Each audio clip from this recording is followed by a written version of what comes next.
बेलपत्री की माला बना रही हैं, मंदार के फूल उसमें लगा रही हैं।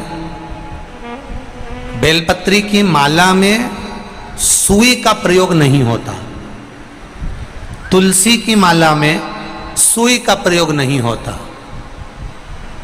जरा ध्यान देना, शमी के पत्ते की माला में सुई का प्रयोग नहीं होता, बहुत ध्यान दीजिएगा।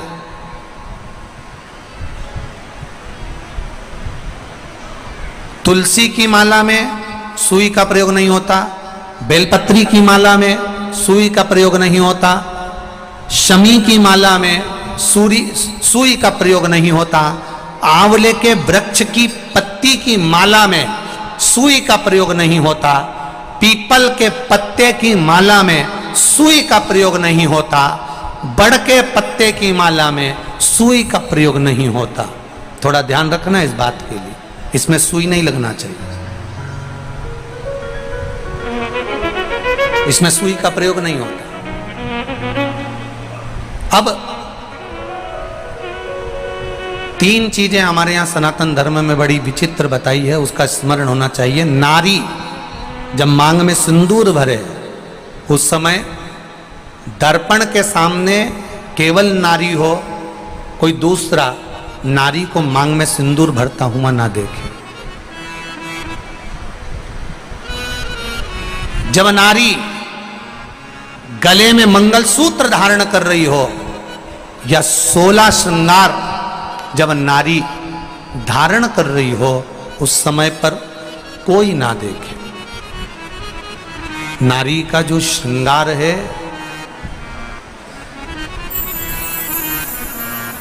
एक विवाह के समय पर और एक मृत्यु के समय पर। सौभाग्यवती नारी का श्रृंगार दो जगह पर भले सर्व रूप में देखा जा सकता है, क्योंकि बाराती सब बैठे रहते हैं और दूल्हा मांग भरता है, बाराती सब बैठे रहते हैं और दूल्हा मंगलसूत्र पहनाता है, सब लोग बैठे रहते हैं और पांव में बिछुड़ी दबाई जाती है, सब बैठे हुए हैं, मांग का सिंदूर भरा रहा। और एक अखंड सौभाग्यवती नारी जब जाती है तब सबके सामने सब खड़े हैं और पति अपनी पत्नी को मांग में सिंदूर भरकर आखिरी में भेज देता है, भेजता। ये दो, पर इसके बीच में जो स्त्री का जीवन है, इसके बीच में जो नारी का जीवन है, एक बहू, मैं निवेदन करना चाहूंगा आज की बेटियों को, भले तुम पढ़ लो, लिख लो, डॉक्टर बन जाओ, इंजीनियर बन जाओ, कलेक्टर बन जाओ, एसपी बन जाओ, तुम्हारी मर्जी पड़े तुम मिनिस्टर बन जाओ, मना नहीं, पर हमारे सनातन धर्म की संस्कृति से दूर मत हटना। मुख में हिंदी, माथे पर बिंदी, ये मेरे भारत की सनातन धर्म की निशानी आपके भीतर होना चाहिए। एक विवाह, एक मृत्यु और उसके बीच का जो समय होता है, उसमें नारी जब भी अपने मांग में सिंदूर भरती है, अपना 16 श्रृंगार करती है, तब नारी को अकेले में अपने कमरे में, अपने भवन में श्रृंगार करना चाहिए। यहां तक शास्त्र कहता है कि छत पर खड़े होकर भी बाल नहीं बांधना चाहिए। एक बीठिका ने बाल बाए थे खड़े होकर छत पर, और तोते का बच्चा उड़ते हुए आया था और बकासी आने पर मुख में प्रवेश कर कर गर्भ में बैठ गया था। वो कथा भी हमारे यहां है। कंस का जन्म कैसे हुआ, ये आप सब श्रीमद् भागवत की कथाओं में सुन चुके हो कि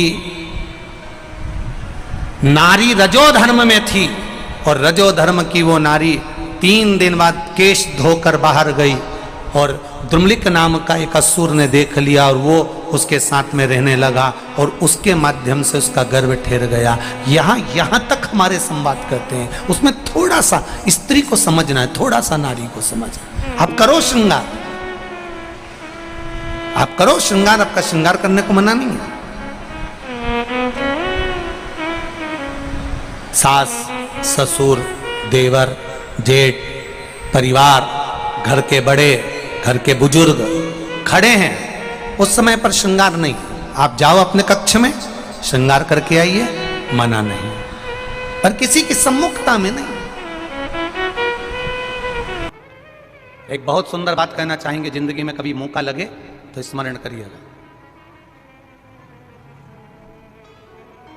जिसको ब्रेन का ट्यूमर हो जाता है, माथे में कहीं खून के चकते जम जाते हैं, उस व्यक्ति को कपालेश्वर महादेव का दर्शन नासिक जाकर गोदावरी के घाट पर एक बार अवश्य करना चाहिए। उसकी राह मंजिल सरल हो जाती है, रोग का निवारण होता है। कपालेश्वर महादेव, वो कपालेश्वर महादेव।